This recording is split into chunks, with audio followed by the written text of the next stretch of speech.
Hello, hello, hello, people. Yes, there's a little bit of water on my shirt, but welcome to NGB Business News, the greatest business news commentary channel on YouTube. Now, we have a lot of really good topics to get into today.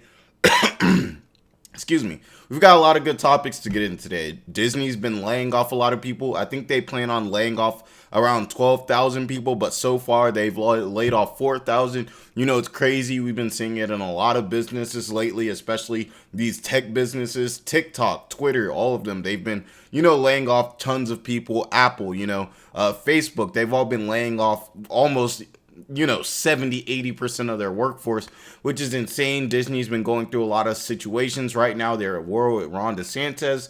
So them kind of laying off employees while dealing with this kind of puts a lot of heat on the fire. And that's why we're kind of talking about Disney, and we haven't talked about them that much.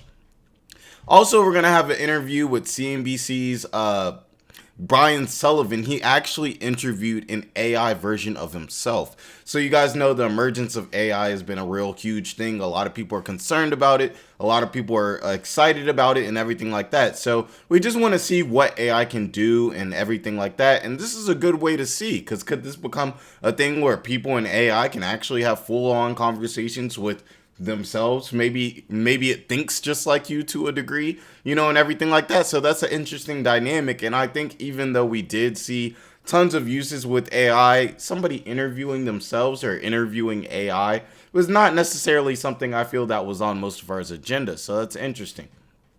Now, we also have a Bitcoin bull pretty much saying that crypto is dead in America. I think that will be very interesting. I think it's interesting, too, that he said in America. Is it dead specifically in America? Or is the whole idea of digital currency, he kind of saying weakening as opposed to strengthening? So that'll be interesting. We're also going to go into Kevin Hart and his tequila venture. If you guys didn't know, he has a tequila out, like a lot of these celebrities have started to do through the past 3 years. I know Snoop Dogg, I believe he has a gin. Kendall Jenner also has a tequila as well. So it's going to be good. Maybe we can learn a little bit about business, the way he sees business and how he has everything running. As you know, he is not only a famous comedian, but he's also a writer and a successful business owner as well. So getting his viewpoint would definitely be advantageous for a lot of us on the channel who are trying to learn and be better businessmen and women. Now, last, we have to talk about Don Lemon getting fired from CNN after 17 years. This kind of seems like it came after these misogynistic comments that he made where he said someone or a woman was out of their prime and everything like that. So we're going to take a look at that. We're going to kind of talk about, do we think it's justified that he got fired? Did he take it too far? What exactly was said? And everything like that. So I'm not going to hold you guys up anymore. And let's go ahead and get into the first topic. Now, this first topic, by the way, don't judge me. I'm drinking a Busch Light right now. There was nothing else left. So Busch Light it is for today, guys. Now, it says Disney begins second larger rounds of layoffs, bringing total to 4,000 jobs cut. Let's take a look. Now, here's Bob Iger, the CEO of Disney. Now, it says Disney began its second larger waves of layoff Monday, bringing the total job cuts in recent weeks to 4,000 when the latest round is completed. Now, earlier this year, Disney, so it was 7,000. Excuse me. Earlier this year, Disney said it would slash 7,000 jobs from its workforce as a larger reorganization of the company that will see it cut costs by $5.5 billion. Now, you guys know it doesn't matter how large your company is. Once you start talking B's, it's instantly irrelevant. As large as Disney is, them saving $5 billion is something that they're all going to look at. And their accounting team is like, yeah, because they know they can get some more money back on the books, especially if there's minimum losses. If they're able to cut down 7,000 people and only, let's say customer support is 5% worse, or, products get out 5% slower. That still may be worth in their eyes and everything like that, especially as we know how the economy is doing. Now, it says the announcement was made during Bob Iger's first earnings call since returning as CEO. Now, Disney officials said Monday that they don't take the departure of so many colleagues lightly. That's good to say. I mean, these are people's lives we're talking about here. Eliminating 7,000 jobs from its workforce equates to about 3% of the roughly 220,000 people Disney employed as of October 1st, according to a securities filing with only 166 in the US and about 54,000 internationally. I'm actually surprised that 166,000 are in the US because, as you guys know, Disney is a global brand. I was actually just watching a video of Mikey Chin. If you guys haven't ever seen him, if you guys like food videos, he travels and eats. He was actually just at Disney in Japan. So think of all the places that have, Disney World, Disneyland, obviously not to the scope or the scale that they have them in America, but I'm still very surprised that, their employees, I mean, I'm not sure how large of a percentage that is, but that's an extremely large percentage just in America. Like, think about Disney shops, things like that. I would assume that there would be more, it would be more equal there. But, I don't know. Now it says Disney notified employees of a first wave of layoffs on March 27th, which saw it cut its metaverse strategies unit and part of its Beijing office. Now, if it had anything to do with the metaverse, if they were going real hard when the whole metaverse stuff was going down, I could definitely see why that committee would be hit. Because let's keep it real, how much have you guys heard of the metaverse in the last few months? No, I'm saying I haven't heard anything. I'm actually sitting here in the corner. You guys see too. It says Amazon starts layoffs in HR and cloud units too. So Amazon's laying off as well. And they were laying off before, so they just continue in the layoffs. They're also starting to combine offices, is what a lot of these people or these companies are starting to do hybrid environments. You come in on Tuesday, I'll come in on Wednesday, or just overall just allowing people to work at home. Straighten myself up. Now it says the senior leadership teams have been working diligently to define our future organization, and our biggest priority has been getting this right. Rather than getting it done fast. The second round of cuts, which will be completed Thursday, will affect various divisions across the company, including Disney Entertainment and ESPN, because as you guys know, Disney does own ESPN. So this could even be, I guess, cuts in ESPN, which I really didn't think about, as well as Disney parks, experiences, and products. The jobs affected will span across the country from Burbank, California to New York and Connecticut. They said layoffs would soon commence at ESPN. Now, ESPN is first eliminating off-camera employees in 3 rounds of cuts and will do a separate talent evaluation over the summer, which will conclude in additional cuts and non-renewals of contracts when one of said person familiar with the matter. So this is going to be really interesting. People going to have to compete for their jobs and everything out there. They're saying like, hey, we're not cutting everyone. We're actually going to take a look at the talent that's going through Disney and make sure that we get the best of the best. Because as they see it, it's not worth paying all these people for the output that they're getting, of course. Now it says ESPN is eliminating less than 100 jobs in this round, they said. As we advance the core segment of Disney with operational control and financial responsibility, we must further identify ways to be efficient and nimble. This is what ESPN CEO Jimmy Pitaro wrote in a note to employees. We will act with compassion, respect for our colleagues, and professionalism as we face these hard circumstances. Obviously, it's always going to be difficult to fire people, especially if the people didn't necessarily do anything wrong. It's just a business move. It just makes more sense by the books. People aren't needed in this era. And sometimes you just don't need as many people in an area. Like, think if you have a team of 10, but a team of 5 can just do the job better, or they're quicker because they can make decisions quicker. Sometimes it's better to not have that such a heavy system of checks and balances, because it can really slow down work and sometimes slow down creativity. It doesn't necessarily always mean that these people just aren't working or they aren't doing their jobs. Now, it says Disney expects to start its third wave of layoffs before the beginning of the summer in order to reach the 7,000 target. They previously said it doesn't expect layoffs to affect its hourly workers at its parks and resorts, so they're safe. Now, it said earlier this year, Disney's cost reductions would include cutting $3 billion in content expenses, excluding sports. And yeah, they got to exclude sports. Sports numbers, if you guys already know, are already down. So cutting money going into sports from a business standpoint, unless you're not trying to further sports, would be pretty bad. If a product comes out and it's bad, but you want to make sure the product gets pushed and the customer thinks it's bad, then you're going to have to change something about the product. You're not going to take things away from the product. You're going to add to it as long as you really want to push it. Now, if the product is, so bad to the point where the customers don't want it and it's probably better to scrap, then that would be different.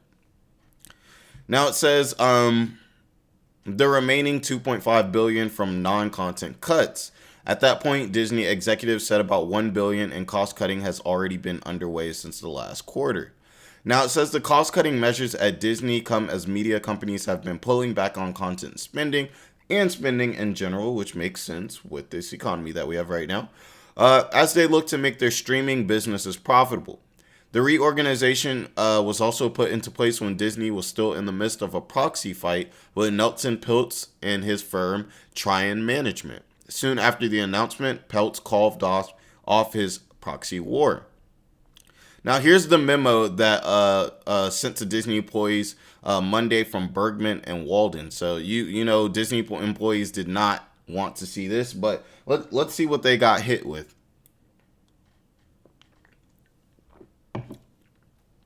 Okay, so it says team. Think about it like this, guys. You gotta imagine it like you're a Disney employee. It hurts to hear that your business is cutting a lot of jobs. No one wants to see that, but at the same time, from a business standpoint, you gotta understand. So put yourself in their shoes. It's a clean Tuesday. People hate Tuesdays. It's 2 p.m. and you get this message. Team. As you all know, a few weeks ago, the company began notifying employees whose roles are impacted as part of our overall business realignment and cost-saving efforts. We want to share that notifications will continue in many areas of the company over several days. In addition, restructuring in various businesses will continue for the next couple of months, and we do anticipate there will be further impacts before the summer, as previously shared. Each team is in a different place in this process, and your leaders will be sharing more context for your group soon. I do like that they are being clear about this. They are being lucid. You're not, at least okay, my job is a little sticky right now. Maybe I should start, applying other places, looking at other options, getting my resume ready, starting to get that conversation going. So I do think it's good that they're being transparent and not just being like, hey guys, next week, you might be laid off. I don't know if you are, but you might. And then people will start panicking and everything like that. You want people to be prepared. And if you're doing right by your employees, it sucks that sometimes people have to get laid off. But if you're going to have to lay somebody off, at least give them the opportunity, to succeed and have this not affect their life, too much or as much as possible. Now it says these are hard decisions and not ones we take lightly, but every decision has been made with considerable thought, and we're doing everything we can to make sure this process is conducted with respect and compassion. The senior leadership teams have been working diligently to define our future organization, and our biggest priority has been getting this right rather than get it done fast, like they said before. We recognize that it has been a period of uncertainty, and thank you all for your understanding and patience. Now it says this is a time of transition for Disney, and these changes affect everyone, whether or not your role is impacted. We're committing to supporting you through this period and encourage you to reach out to your leader or HR partner with any questions or for guidance.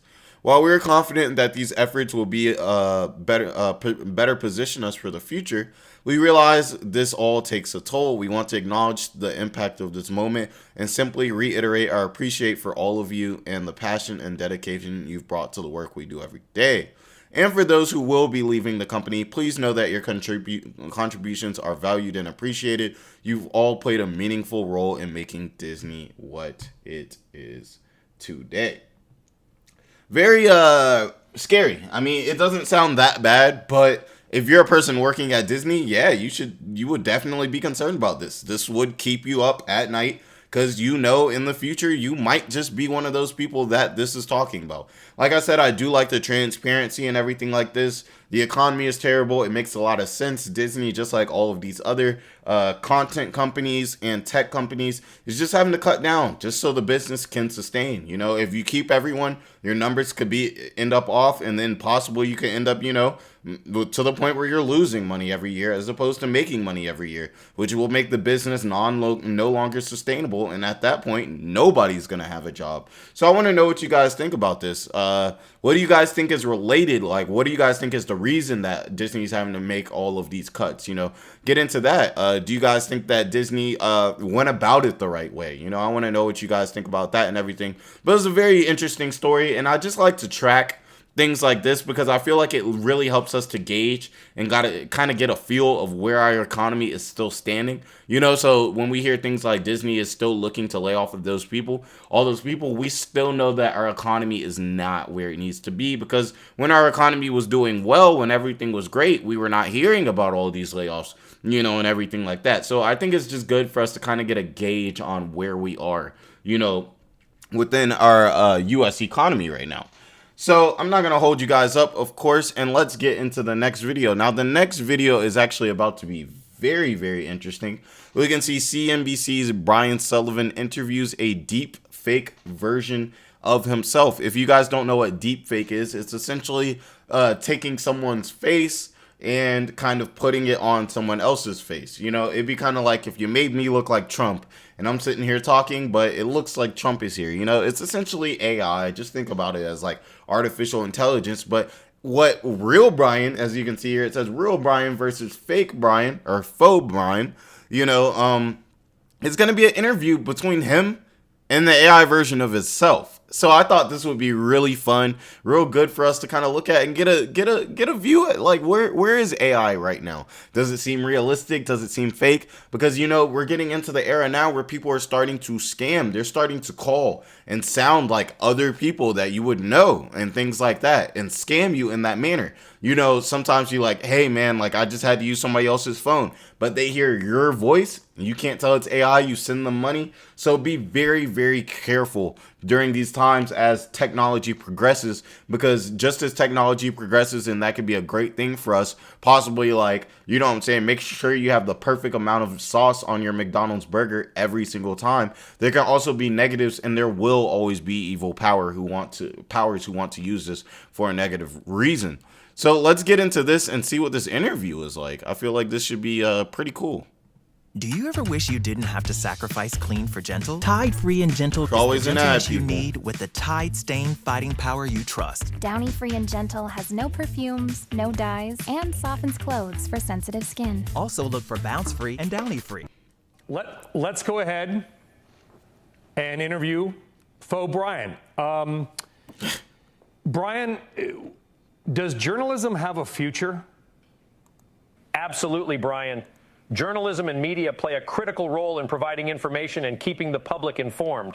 Okay, now, think about it like this too. If you close your eyes or you're on the phone with somebody, that AI sounds relatively similar to him. I can tell a slight difference, but I don't know if it's enough that, like, let's say I'm on a phone call with him, that I would question it, you know, and everything like that. Especially if it responds exactly when I do and everything like that. This is interesting.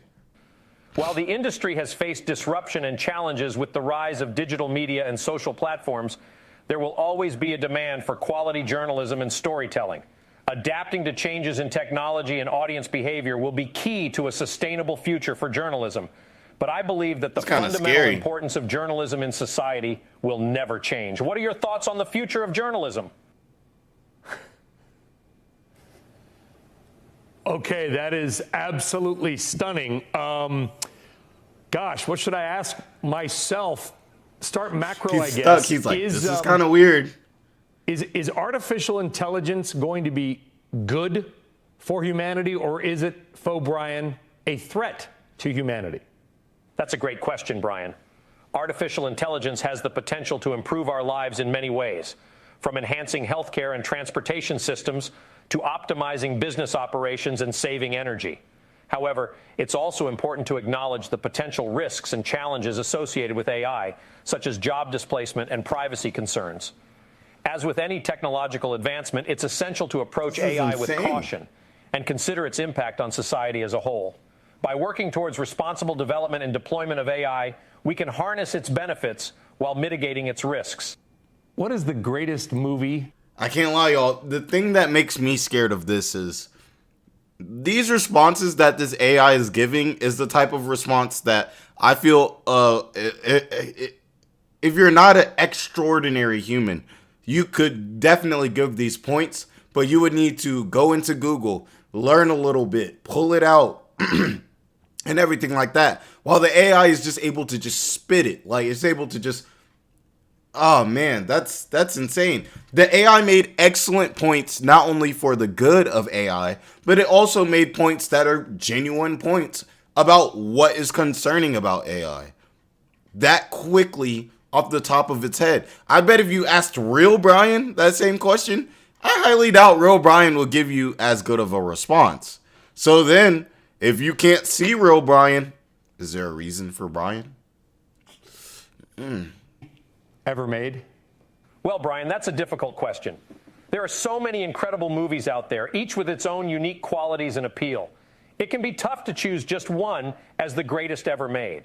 However, some films have stood the test of time and continue to captivate audiences to this day. Classics like The Godfather, Gone with the Wind, and Casablanca are often regarded as some of the greatest films ever made in cinematic history. Other modern films such as The Lord of the Rings, The Return of the King, The Shawshank Redemption, and Forrest Gump have also gained widespread critical acclaim and cultural significance. Ultimately, the greatest movie ever made could vary based on personal preferences and individual experiences. What's your favorite movie, Brian? My favorite movie is The Right Stuff, based on the Tom Wolfe book, the true story about the Mercury astronauts and General Chuck Yeager. What are the 3 most interesting countries to visit in the world right now? The Right Stuff is a great movie, Brian. As for your question, there are... Oh my, the AI responded to him before it started his question. Wow. Oh man, it's I could see a lot of wrong going with this. Like I said, imagine you calling up grandmas every day. You got AI like this. You've tracked their son or their daughter's voice, you know, and everything like that, and you're able to mimic it using AI. The grandma could, or someone could believe they're having a full conversation in which the person asked them for money, and they're like, yeah, this is my son, this is my daughter, this is my grandson. Gives them the money, not knowing they're just giving it to a robot. Real Brian and faux Brian sound similar. Faux Brian's honestly a little bit smarter than real Brian, which makes sense because it's got access to database on database on database, where real Brian has to actually use his head, you know. But that is insane. It replied to Brian, and now it's moving on to its point. Many incredible countries to visit in the world, each with its own unique culture, history, and attractions. Here are 3 countries that I find particularly interesting to visit right now. 1, Japan. Japan is a fascinating blend of ancient traditions and modern technology, offering visitors a unique experience like no other. Brian's like, that's me, like me. Like, I want to go to Japan. Like, temples of Kyoto, Japan has something for everyone. 2, Egypt. For history and archaeology enthusiasts, Egypt is a must-visit destination. The country's rich ancient civilization is showcased through iconic landmarks like the pyramids of Giza and the temples of Luxor and Karnak. 3, New Zealand. Nature lovers will enjoy the breathtaking landscapes of New Zealand. He picked some really good choices and glaciers for a to lot of serene really lakes different and beaches. people, like different the country styles of people. is also known for its outdoor activities, such as hiking, skiing, and water sports. Of course, there are countless other amazing countries to consider visiting as well, depending on your interests and preferences. Japan is actually number 1 on my list of places to visit. I've been to Egypt. It is spectacular. Nailed it with Japan. Final question, faux Brian. If you are flying economy class internationally, is it polite to fully recline your seat into the person's space behind you? Japan is definitely a must-visit destination, Brian. As for your question, it's a bit of a sticky situation. While you do have the right to recline your seat on an airplane, it's always considerate to be mindful of the person behind you. If you're planning on reclining, it's a good idea to do so gradually and check with the person behind you if they're comfortable. It's also courteous to avoid reclining during meal times or when the person behind you is working on a laptop or other device. Ultimately, being respectful and considerate to your fellow passengers is always the best approach when flying economy class internationally. Nailed it. Absolutely amazing. He nailed it. Brian, thank you. John Meyer, I'm going to bring you in. Listen, I probably would answer a little more with a little more inflection and humor, but nailed it on Japan. I find it very. I mean, where does this go in 3 years? What is if we do this again in 3 years? Wow. What's it going to sound or look like? Well, in 3 years, what happens with this is because of how immersive this is, what we've seen in our beta testing, which we've made public over the last few weeks, is that these users become intimately, almost attached to these personas to the point where they're friends with them. So in 3 years, I think the future looks like having these sort of AI persona companions in your pocket that you learn from, grow with, and, explore the world with. I think it's an entirely new way of communicating, in this case, with a new form of, in some cases, life. Yeah, I mean, honestly, Jonathan, thank you. Forever Voices. I could see it hurting a company like a Google where you don't need to search for something. You just say, hey, me, what are the top 3 restaurants near me? What would I like the most where I'm standing right now? I think it's amazing. Jonathan Meyer, really appreciate it. Thank you very much. Forever Voices. That was really interesting, right? I mean, yeah. And think, guys, this was just one AI company, I believe, like he said, called Forever Voice. So this is just one AI company. So there could be much better AIs. Like, I'm sure whatever's over at like Google or like Microsoft, I'm sure they have much more advanced than, this company that, I relatively haven't heard of. Maybe you guys have. But, obviously a big, conglomerate such as Google or Microsoft or something would have like one of the best forms of AI. But I would say this is scary, but this is very... It really shows us what we can do with AI to the point where you really can see somebody build an attachment to these AI systems. I could definitely see this being something like that. It came off friendly. It said everything it needed to do. It kept you nice and well informed. And even though it still had a robotic element to it, it also had, in a way, a personal element to it. It's almost like it's like if a person has the ability to type in their head before they speak, and like you ask them a question and they get to really think and type out what they want to say and then spit the words out to you. You know what I'm saying? And still in a personal and human like manner. Now I want to know what you guys think about this, because to me this was a crazy video. This is actually one of the most videos that I've enjoyed doing on this channel, because it was just very interesting to see the way it played out. What do you guys think about this? Do you guys think this is a great thing? Like, this is going to be beautiful to see how, we as humankind can utilize this type of technology in the future? Or do you guys see this as like oh no, we're pushing it way too far. There's no reason why, this guy should be able to interview himself, and himself almost seems like a better or a stronger, faster, smarter version of himself to the AI, to the point where the AI even, told him Japan, which is the number one on his list, and the AI chose it as the number one on his list. So I think that's really crazy. I think that's really insane. Definitely like, comment, and subscribe, guys. All that to keep the channel moving, keep everything pushing. I've been appreciating all the love you guys have been showing me. We definitely gonna get 1,000 eventually on this channel, but I can't do it without you guys. So I appreciate the love.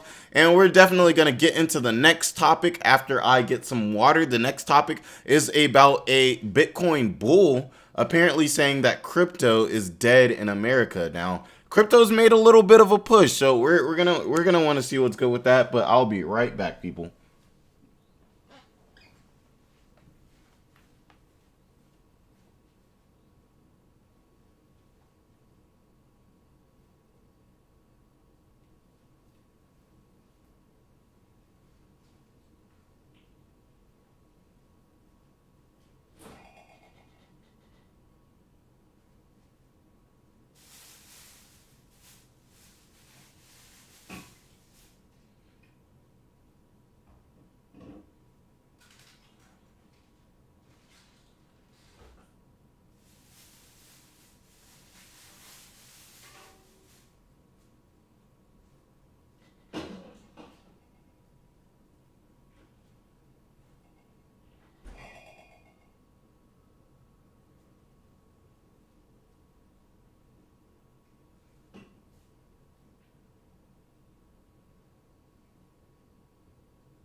Okay, guys.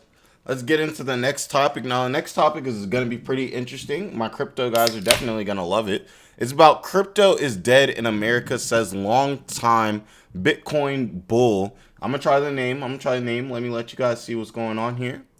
Bitcoin bull Chamath Palihapitiya.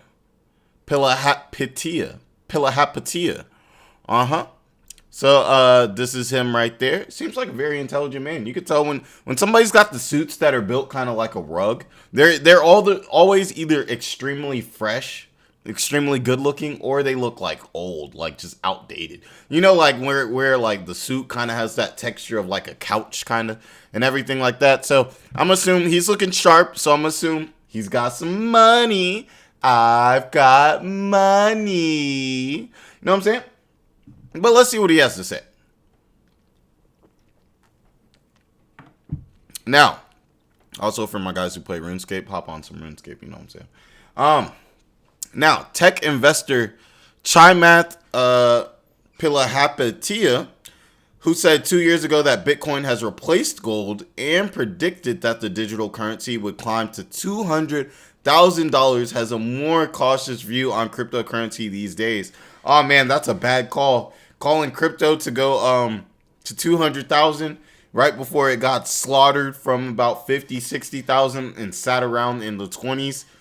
This is a pretty bad call. That's a Jim Cramer level of call out, I would have to say, you know, and everything like that. Now, he said crypto is dead in America. He said in the latest episode of the All In podcast. Now, he blamed crypto's demise largely on regulators who've gotten much more aggressive in their pursuit of bad actors in the industry. Well, let's keep it a stack though. The only reason these whole like Sam Bankman-Fried and all these crypto scams, NFT scams were really able to come was because crypto was an unregulated industry, which kind of was the entire point of crypto. So I don't know if I would necessarily blame it on bad actors in the industry without reading further, of course, and hearing his points, just because so many people have gotten scammed because of this. It's almost like, you know, to a point where it's like, should we ignore that people were getting like, that there were massive scandals and stuff with it, you know, and everything like that, in furtherance of the growth of crypto? You know, Securities and Exchange Commission Chairman Gary Gensler has said crypto trading platforms should abide by strict U.S. securities laws.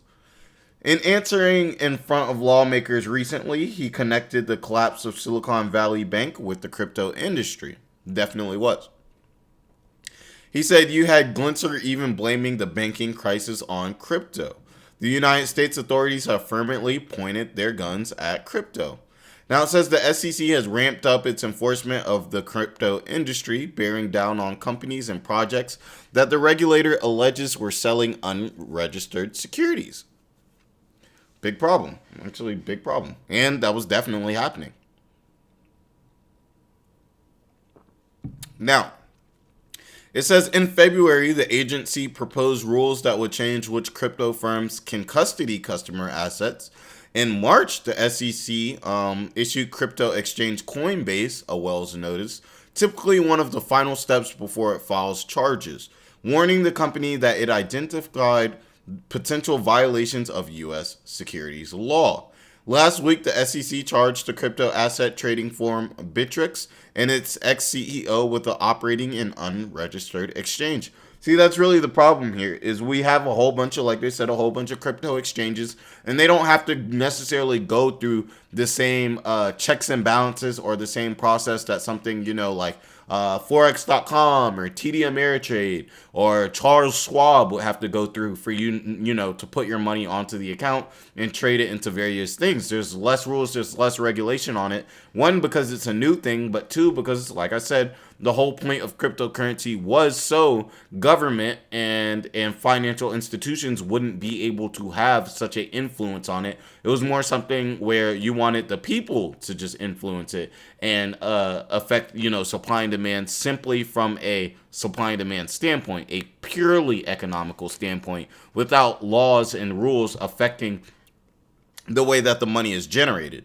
Now, Coinbase CEO Brian Armstrong told CNBC that his company is preparing for a years-long court battle with the commission and is also considering relocating outside the U.S. if it doesn't get improved regulatory clarity, which most likely will end up being the move for a lot of these cryptocurrency companies. Meanwhile, Bittrex has already announced it would wind down U.S. operations specifically due to continued regulatory uncertainty. They don't know they don't want to make moves that could possibly get them into trouble. If news or if law should come out in the future. Where it's like, we didn't know what we were doing wrong, but now they got the government on them because of some moves that they possibly made in the past. So they're saying we already don't know what the government's going to do. We don't know what the laws are going to be out like this. So we're just kind of step away, just to kind of protect ourselves in a way is kind of what I'm getting from that. Now it says they were probably the ones that were the most threatening to the establishment. And they were the ones that, in fairness to the regulators, did push the boundaries more than any sector of the startup economy. Now they're paying the price for that. The bill has come due to them, for them. Now it says Gensler faced similar criticism from House Republicans over the agency's crackdown on cryptocurrency platforms during 4 hours of congressional testimony last week. Regulation by enforcement is not sufficient or sustainable. Said House Financial Service Committee Chairman Rep.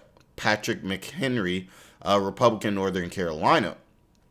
You're punishing digital asset firms for allegedly not adhering to the law when they don't know it will apply to them.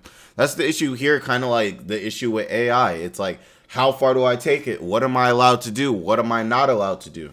If those guidelines are in place, then obviously we have a clear-cut answer of, okay, what this firm did was wrong. Okay, what this firm did was right. You know what I'm saying? Or if at the least, if we have some law or some regulation around it, it can be taken to court if there's a gray area. And then we can figure out, over time, like, okay, well, if you do it in this way, then it's wrong. If you do it in this way, then it's right.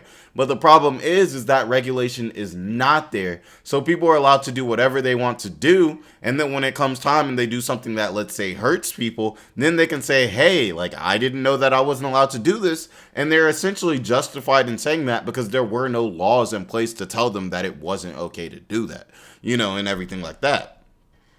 Now it says McHenry said the SEC's approach was driving innovation overseas and endangering American competitiveness. He defended the agency's actions. It says, we have a clear regulatory framework built up over 90 years. That's interesting. Adding that the exchanges are non-compliant generally, and they need to come into compliance. Bitcoin, the largest cryptocurrency, reached a record of about 69,000 in November 21, when the Federal Reserve's benchmark interest rate was near zero and investors were flooding into risk, which, as we know now, is the complete opposite now, as the interest rate is very high right now, and investors are more risk off than they are risk on because the economy is bad, inflation is bad, interest rates are high. And as we all know over here at NGB Business News, when interest rates go up, people don't want to take out loans. Businesses don't want to invest. They don't want to expand. It essentially slows down the economy. So with interest rates going up, obviously people are going to be less likely not only to invest, but definitely to invest in something that would be perceived as more risky, like a cryptocurrency type of asset. Now, it says the market changed in a hurry last year as the Fed began steadily rising rates to fight inflation. In early 2021, he predicted on CNBC that it would rise from 39,000 to 100,000 and then 200,000. And what period? I don't know, 5 years, 10 years, but it's going there. And the reason is because every time you see all of this stuff happening, it just reminds you that, wow, our leaders are not as trustworthy and reliable as they used to be. Now, he had also said they replaced gold, and Bitcoin is currently trading at $27,300, down 60% from its all-time high. So I want to know what you guys think. Do you guys think that Bitcoin still has a leg in this race? I think that's really the question here and what we really are asking. Obviously, we know that the idea of crypto is good. The idea of a decentralized, unit of currency that can be used worldwide and unaffected by governments and financial institutions. I think we all, for the most part, can agree that is good idea in the forefront. But when we think about the high levels of or the low levels of regulation, how that's affecting people and everything like that in these firms, especially when we're talking about the direct movement or transfer in currency, that can be a very dangerous thing. And that's why we're seeing it tied to things like, Sam Bankman-Fried, and, the SVB bank collapse and everything like that. So I want to know, do you guys think that crypto still has a leg to stand on in the future? Do you guys think that crypto's gotten such a bad look at it at this point now that it will be countless times before somebody actually takes digital currency really serious in the way that we were thinking it was going to be? You go to a vending machine, you just pull out your phone, spend a little Bitcoin, boom, boom, boom, you can get you a soda. You know what I'm saying? Do you guys think that type of that type of dynamic is still going to be possible, in the short term? And when I say the short term, I mean like the next 10, 20 years. Or you guys think that at this point, hey, we tried it, it really didn't work, here's what we need to fix. It's going to take some time for us to fix this and then do it the right way. So I definitely want to know what you guys think about that and everything. Like, comment, and subscribe. Help the videos get pushed out. Help the videos get pushed out. I definitely appreciate all the love you guys have been showing me. It's really been helping the channel grow, and I can't ask for much more out of all of you guys. I appreciate all your comments. I read them. I respond to them when I can, and I just like seeing, especially when you guys are having conversations amongst yourselves, and sometimes it can get a little heated, but as long as we all keep it respectful, it's all good. Now, let's get into the next video. The next video is actually about to be about Kevin Hart and his tequila venture. Now, there's our boy Kevin Hart, you know what I'm saying? Kevin Hart, yeah. If you guys don't know, Kevin Hart is a comedian. How do you not know Kevin Hart, by the way? But a comedian, one of my favorite comedians too, by the way. I just always used to watch his stuff when I was little. Now I still watch a lot of his stuff. Real Husbands of Hollywood is still, to me, one of the funniest, most underrated shows or comedies that's ever came out and everything like that. So, yeah, it's very interesting to see. And I love when we see celebrities, especially people who work in things like comedy, like rap, getting kind of out of that more, I would say, cultural or more of that kind of fun type of entertainment. And I love to see them, actually step up to the plate as businessmen and throw themselves into the financial district where the real players play, you know what I'm saying, and everything like that. It's one thing to make 10 million off of comedy, but if you can take that 10 million that you made off of comedy and actually become a business owner with that, the amounts of flips that you can do are ridiculous compared to what you would be able to normally achieve, doing comedy or rapping or dancing, you know what I'm saying, and everything like that. That's why it's always encouraged. One of the first things they tell you when you get money is you definitely want to invest it, and you want to have it into some type of business and everything like that. So let's see. Hopefully he gives us a little insight on his tequila venture, and let's just see kind of what his experiences and everything like that has been with it. I'm gonna turn this down for you guys first. There's always an ad. There's always an ad. But this will be interesting to see too, because he's just started out, really with big business. For those in Hollywood looking to branch out into the business world, George Clooney, obviously, Casamigos. Dwayne "The Rock" Johnson's Terramana tequila brands have both been successful ventures for the actors. Now a new brand stepping into the ring from comedian Kevin Hart. It's actually on set with us. Joining us now on set, Kevin Hart, actor, investor, co-founder. We're leaving some stuff out. You can go on. You can go on. Go on and on and on. You got a lot. That list is long. And it's Gran Coramino. You don't have to be Tequila. humble when you're Kevin Hart, With guys. him, James Morrissey, president and CEO of Global Brand Equities. Welcome. How you doing, man? Good morning. I like the you bottle. You clap or anything after you do it? We can do it. We can clap it up. Yeah, right. We don't clap it up enough. You don't do we it. Don't do it. We don't clap up enough. Yeah, you can't just say my name and not put no energy behind it. We almost have a studio audience. Yeah, with something. with your entourage. Yeah, we could. Tell us. So I love tequila. Okay. I have said that, and I like it in a margarita. I like it just the way it is. Why this tequila? Great bottle, but what's different? Is it unique? It's absolutely unique. I mean, we've gone into a lane that it's allowed us to dominate a lane of Cristalino tequila. category that's relatively unknown in international markets. In Mexico, it's the fastest growing premium tequila segment. And when you look under the hood of this business with Gran Cormino, you soon find out that the foundations are there to build a long-term generational brand within the industry. We've partnered with Juan Domingo Beckman, the king of tequila, 11th generation tequila maker, largest agave grower globally.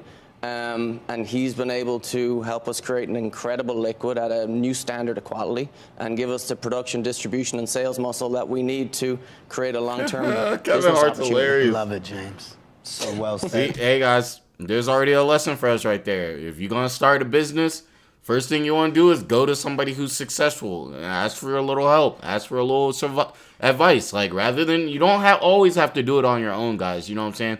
A lot of the best ways and a lot of the smartest people know, if there's something I don't know about, I'm not going to act like I'm an expert on it.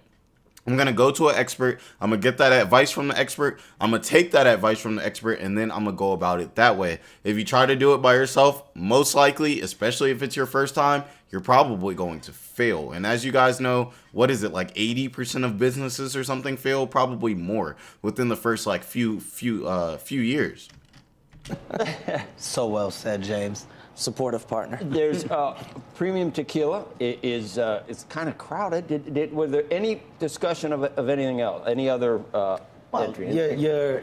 When you say kind of crowded, I mean, you're talking about the world of alcohol in general, right? So when having a new product, you have to have a reason, you have to have a why. Right. As a guy who's embraced and loved tequila for quite some time, I don't want to be behind something that I'm not going to drink. So getting in this business was something that I held off for a while because I was waiting for the right opportunity, the right alignment. James came along, Juan Domingo Beckman, like he just mentioned, presented himself in a place to not only be a partner, but to basically put me in a position to have a long-term goal. And that goal is generational, like, accomplishments, generational real wealth was something that we built from the ground up. That's what I want. I play the long game. I don't want the game of like, oh, well, let's get something quick and let's do it and get out. I would love to have something that's on shelves for years that my family can have and really stand on. This here gives me that opportunity. Gran Cormino is a product that we built that's based off of a celebration of your journey, celebration of love, and hard work. So it's a true definition of myself, and I think your everyday individual. It's something that we all can grab and basically embrace. See, I think that's an excellent point that he made here. When you can stand behind your product, genuinely stand behind your product, that makes the customer feel not only safe with the product, but they feel comfortable with the product because they're already comfortable with you. So everyone like me personally who is a fan of Kevin Hart, they love what Kevin Hart does. They essentially, in a way, I wouldn't say necessarily trust his word, but they see Kevin Hart as a person who is a good person and a person who wouldn't want to, I guess, screw over the customers for a buck. You know what I'm saying? And everything like that. And how he says he wants this to be something that his family can be proud of.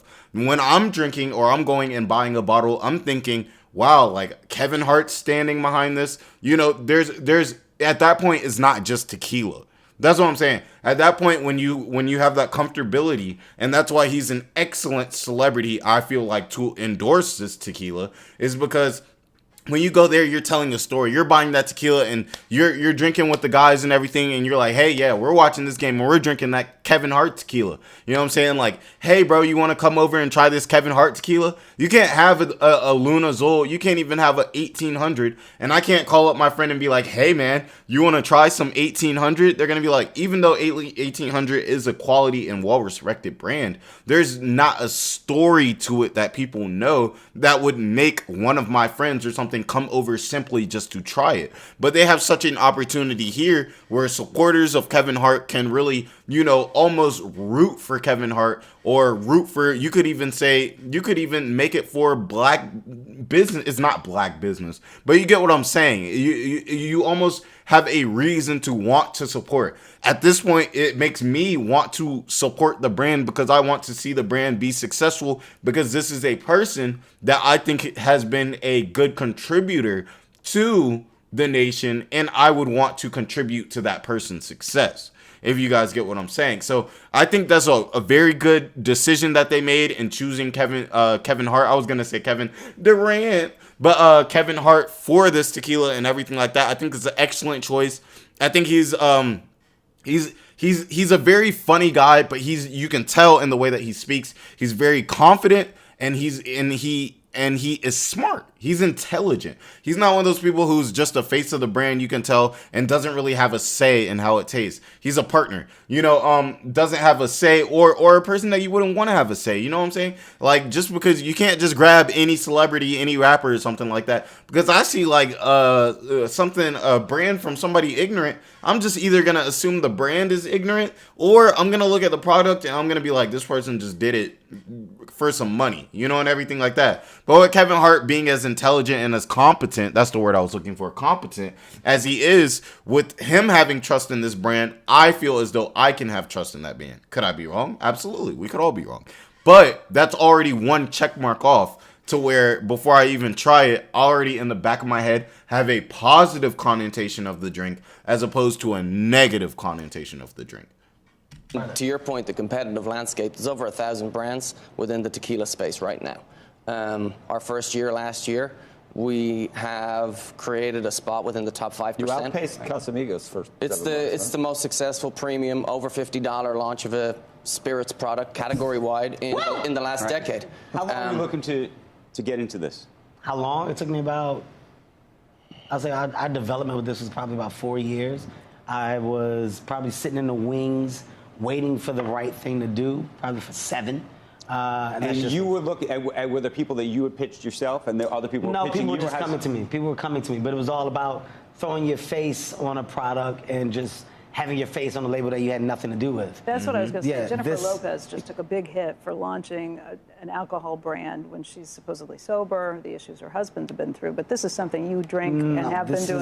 This is built from the ground up. I mean, the reason why it took so long, because I was really a part of the process.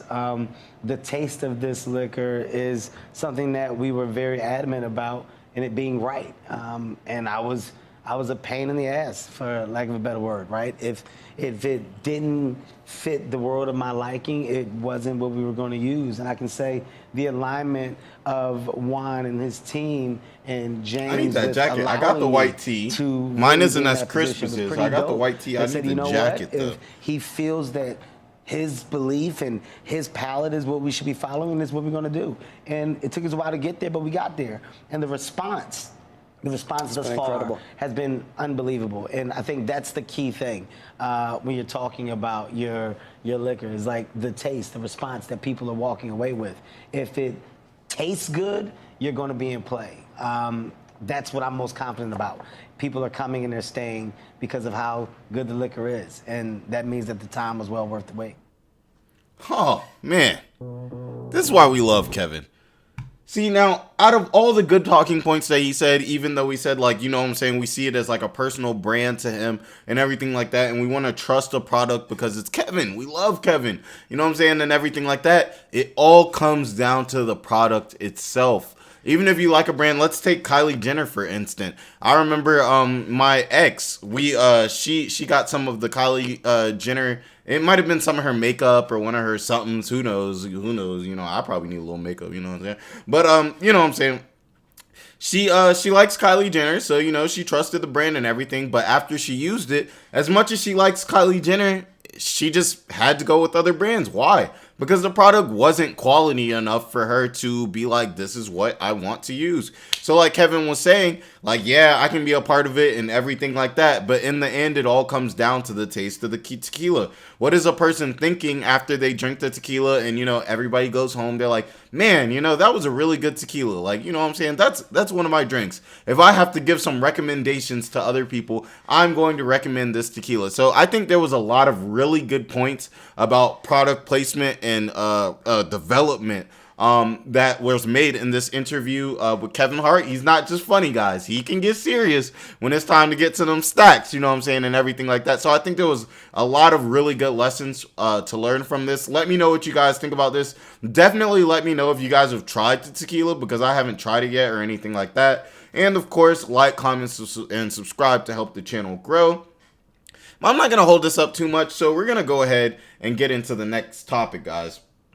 Now, the next topic is about to be about Don Lemon, and he was essentially, as we all know, he was fired from CNN, in the wake of sexist comments and reported mistreatment of colleagues, which I didn't hear about any mistreatment of colleagues or anything like that, so that's going to be really interesting to get into. Now, it's debatable whether his comments were sexist or anything like that. Maybe he has other comments. I thought he was talking about the girl being out of her prime or something like that, which I wouldn't necessarily see saying that somebody is out of their prime is sexist. I don't know how that would be. Like, if I'm saying, LeBron James is now 45 years old. He's out of his prime as a NBA player. Like, I don't feel like that's an attack. I feel like that's more or less just like a fact, and everything like that. Like for instance, like especially I would say the easiest way to say it would be with sports. Like, is it offensive to say that, a 50-year-old football player is now out of his prime? It's not a bad thing. It's just saying the person is older. Their body isn't at that peak optimal point. Like, everything is a hill, it's a slope, and then you have a top, and then it goes down, And as much as it sucks to be on the latter part of the hill, it's good and mature to acknowledge that is a thing. So let's just see what it says. There's our boy Don Lemon. Now, it says CNN on Monday fired anchor Don Lemon in wake of sexist on-air comments and reports that he mistreated female coworkers during his 17 years at the network. I had not heard this. This also makes me think too, did they just not like that he called a woman out of his prime and now they're kind of like trying to spin it a little bit? I'm not saying that this didn't happen or anything. I just think it's interesting. 17 years is a long time to be working at some place. And like, you're doing wrongdoings and things like that. And there's no kind of misconception about it. But, after you make some comments a few weeks ago, all of a sudden now this is out here. Also while you're getting fired. I just think that that's something that we should take a look into. Now, an hour before Lemon announced his termination, Fox News said that right-wing primetime host Tucker Carlson is leaving cable network immediately. As you guys know, Tucker Carlson left as well. And I think that they said that the valuation of CNN went down like either 50 million or 500 million as a result of Tucker Carlson leaving. Is this becoming one of those situations where it's like, what is it? Woke is broke, kind of like how Bud Light tried to have a woke ad and they lost a lot of money for it and had to basically come out and apologize. As you guys know, even cable content networks like Disney, they've been putting out a lot of woke shows and the reviews have not been doing well. That they've been losing a lot of money because of that. It's like, I think people are getting to the point now where they're getting tired of this whole like woke agenda. I think it really was pushed. People were like, okay, this isn't bad. We want everybody to feel included and everything like that. But at the point where everybody was included and then people start asking for more or pushing the storylines that you've been known since you were a little kid and changing them up just to fulfill some type of notion. I think now people are like, people are kind of getting tired of the whole woke thing. But maybe not. Maybe I'm wrong.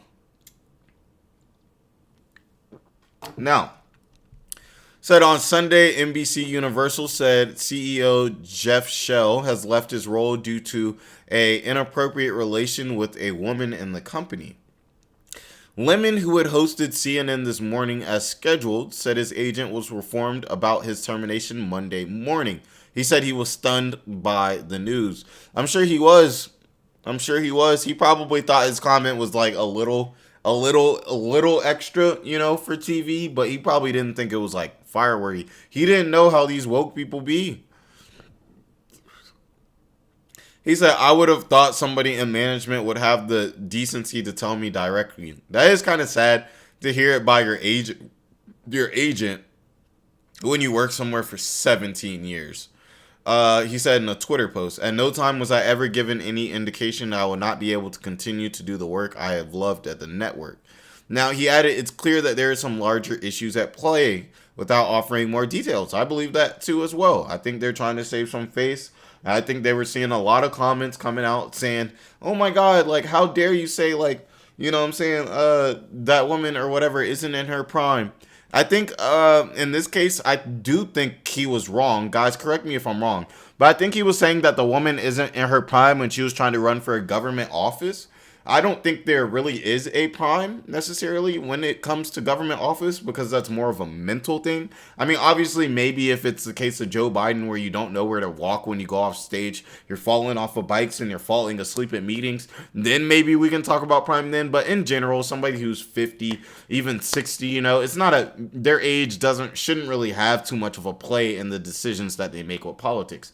Now, I think that he was talking about politics, but saying that she was out of her prime because of her age.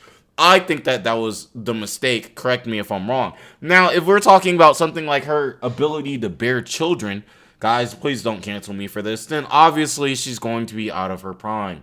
If you're 50 years old, and let's say your maternal, or what would you call it? Your maternal or your fertility ends at 35, then clearly from that standpoint, you're out of your prime. That doesn't mean you're out of your prime in other ways. You know, it just means that as far as that aspect, you're out of your prime. I used to play soccer my entire life. I'm 27 now. You know, compared to how I was back in the day, I'm extremely out of my prime. You know, 19, 18-year-old me will probably beat the brakes off of 27-year-old me in soccer because I'm no longer in my prime. Now, if somebody was to say, hey, Jordan, like, you was nice back in the day, you probably couldn't get right now, I'm not going to take that as offense because that's just facts. And you know, over here at the channel, we always want to keep our feelings out of it. And I feel like if something like that, you see it as an insult, then you're thinking more about your feelings than what the person is actually saying. Now, CNN, a unit of Warner Bros. Discovery, Monday disputed Lemon's account of his departure. The network called Lemon's comments inaccurate, saying he was offered an opportunity to meet with management, but instead released a statement on Twitter. So we got kind of a back and forth here. They're saying, no, we offered him the opportunity to talk about it. He didn't want to talk about it. Now, it says shortly after Lemon first tweeted that he was fired, the network's CEO, Chris Litt, and said the anchor and CNN parted ways. They said he will forever be a part of the CNN family, and we thank him for his contributions over the past 17 years. We wish him well and will be cheering him on in his future endeavors. CNN added that the morning show Lemon hosted alongside anchors Poppy Harlow and Caitlin Collins would continue to run. The program has been on air for nearly 6 months, and the network says it's committed to its success. So the morning show that he's on will continue without him, but who knows? A lot of the fans might have really liked him. He'd been there for 17 years. I'd known who Don Lemon was, but I don't really know who Poppy Harlow and Caitlin Collins are. So a lot of people might have been watching for Don. Now, Lemon faced backlash in February for his remarks about a Republican candidate, Nikki Haley, shortly after it was announced her bid for the White House. Now, he said, Nikki Haley isn't in her prime. Sorry.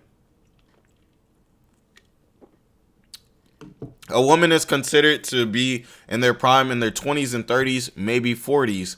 He said on air, the 51-year-old Haley. He must be watching too much red pill content or something like that, or some MGTOW content. Because, bro, yes, a woman is technically, I would say, in her prime, in her 20s, her 30s. You know, that's when she's youthful. She's able to have children. As we all know, models are around that age group and everything like that. So obviously that would be considered, you know, someone's prime. Like if you're a male, your athletic prime is probably going to be, you know what I'm saying, in your late teens, your 20s, you know what I'm saying. And once you start getting those 30s, you're no longer in your athletic prime. And there's nothing wrong with that.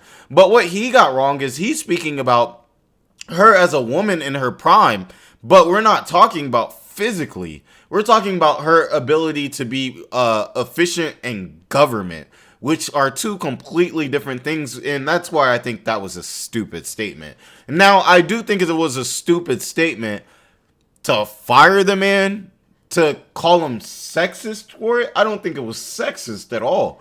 I just think essentially he was talking about two very different dynamics. And now he apologized for his remarks about Haley. They also said that Lemon would undergo formal training because of his sexist comments. The network head earlier this month told Semaphore earlier this month that CNN and Lemon have moved on for the issue.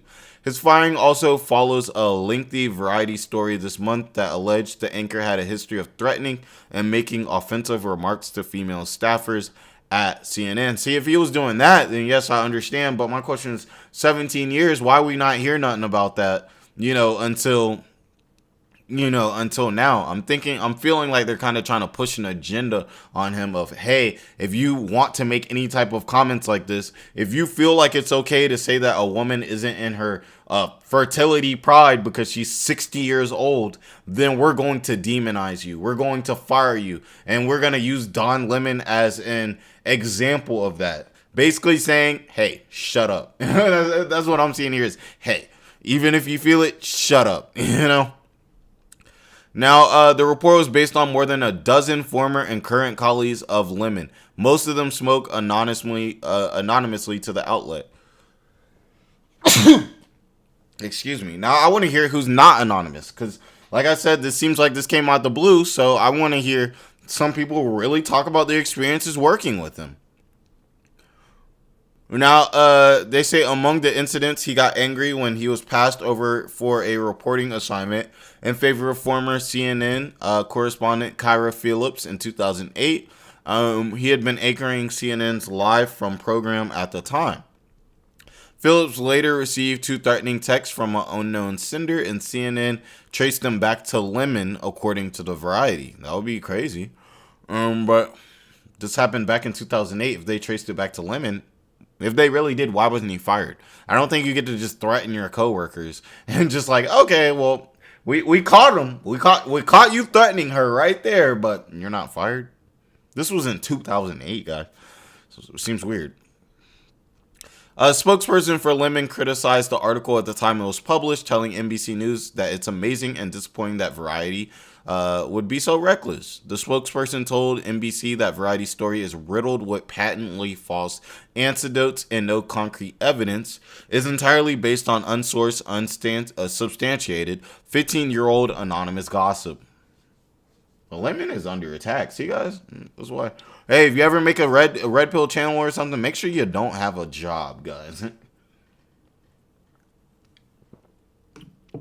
Because trust me, women can go online and talk about men are trash, men aren't doing this, men aren't that. All men are ugly. Men are ugly. They're dusty. They're crusty. But if you come out here and you talking about women aren't in their prime, women are dusty, women are crusty, women do this, women do that, guys, you're gonna get canceled. It is not an equal playing field here. Just know, if you got a job, it's not gonna be perceived the same way, guys. And so just know that. Like, I'm giving you the warning, and that's why I'm very, very calculated also in the things that I say here on my channel too, because I understand, like, there may be things that I believe that, you know what I'm saying, just you can't say in certain aspects. You know what I'm saying? I try to keep it as real and as raw as possible, but there does come a certain time where there's something I want to say, and like maybe I'll hint at it, kind of with you guys, but like I won't say it outright because I know what the possible consequences and stuff can be of that. Look at what happened to Andrew Tate. Like, you know what I'm saying? Look at what happened to Andrew Tate. They had no evidence on this man. They still have no evidence on this man. But he was essentially locked up because of the way that he felt, the opinions that he had. So, you know what I'm saying? Everyone's entitled to their opinion, but there definitely can be consequences for the opinion that you have. Now, he served on Don Lemon Tonight for more than 8 years. A year ago, Jeff Zucker, the president, resigned for failing to disclose a romantic relationship with a high-ranking colleague. Like, why is this even a part of this? Because now it seems like they're just trying to put him into play with other people who did misconduct. Like, hey, if we throw, people who did sexual misconduct in this article, then that means that Don Lemon is somehow more guilty because we are just speaking about other people. That seems kind of disingenuous to me. CNN also fired former primetime anchor Chris Cuomo. A year earlier, the network's decision followed an investigation by the Attorney General Letitia James that revealed how Cuomo helped his brother and former New York Governor Andrew Cuomo respond to sexual harassment allegations. He filed an arbitration complaint against CNN last year, seeking $125 million for wrongful termination. The case is still pending. This is all just them trying to say this was wrongdoings that came, sexual misconduct that came out of CNN. We're going to put this next to it so you feel like Don Lemon is in the same type of party with these people. These are all completely separate, interactions and everything like that, or relationships, between the person and the company. So I want to know what you guys think. Are you guys for the Don Lemon firing? Do you guys feel like Don Lemon shouldn't be fired? Do you guys feel like they're trying to push an agenda, or do you feel like, no, he actually just said something that was really stupid and it was sexist, so he deserved to be fired and everything like that? Also, let me know what you guys think about these kind of trumped up charges that they're kind of putting on this man after the fact. Do you guys think this is just something that everybody knew in the background and now they were like, oh, we got a reason to actually fire him for this now, because we got him, guys? Or let me know what you guys think about that situation. But definitely comment, subscribe, and all that. I appreciate everyone who's popped into the stream today. I really love you guys. I appreciate you guys a lot, and it's good to get out here and be as well informed as we can and have a nice place where we can have some civil discourse. So I definitely appreciate all you guys for that. I hope you guys all have a great rest of your day. I'm sure it's going to be better than the days Don Lemon is having and everything about that. And definitely hit me up in the comments to let me know how you feel about a lot of these topics.